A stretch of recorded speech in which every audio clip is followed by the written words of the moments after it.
আমি স্বেচ্ছায় নিজেকে আইন শৃঙ্খলা বাহিনীর হাতে তুলে দিয়ে বলবো, আমাকে গ্রেফতার করুন এবং আমাকে কারাগারে পাঠান।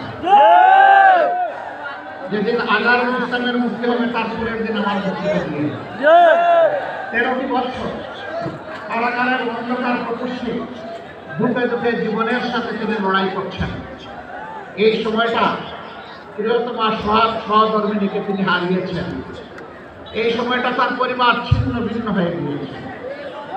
সেই মানুষের উপরে আর জীবন করবেন না, দয়া করে তাকে এখনই মুক্তি দেওয়ার ব্যবস্থা করুন।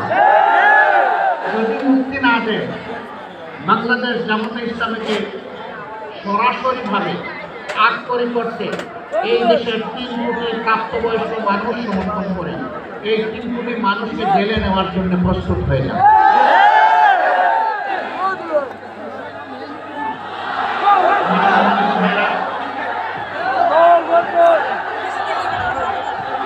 এই 52 বছরে এই বাংলাদেশে অনেক কিছু ঘটে গিয়েছে, দফায় দফায় রক্তের বন্যা বয়ে গিয়েছে। আমি কথা লম্বা করবো না, আপনাদের দিকে তাকাই আমার খুব কষ্ট হচ্ছে। আমরা ছায়ায় আছি আর আপনারা কত রোদের মধ্যে আছেন। আমি খুব সংক্ষেপে 2-4টি কথা বলে শেষ করতে চাই।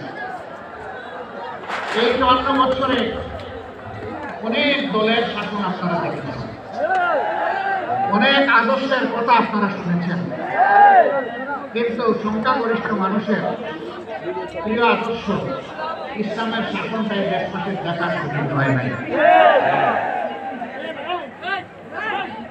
জানি না এটুকু হায়াত পাবো কিনা।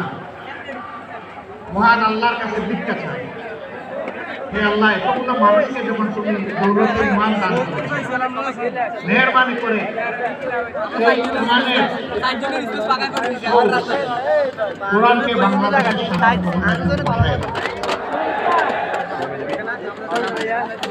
তুমি আমাকে আমার সংবিধানকে কবুল করো, এদেশের কোরআন প্রেমী মানুষগুলোকে কবুল করো। অনেকে অপবাদ ছড়ায়, পরিকল্পিত অপবাদ। বুঝলাম কোরআনের শাসন কায়েম হলে ভালো হবে, কিন্তু এদেশে তো অবশ্যই দুনিয়ার এমন কোন রাষ্ট্র নাই যেখানে বিভিন্ন ধরনের মানুষ আছে। বাংলাদেশেও আছে।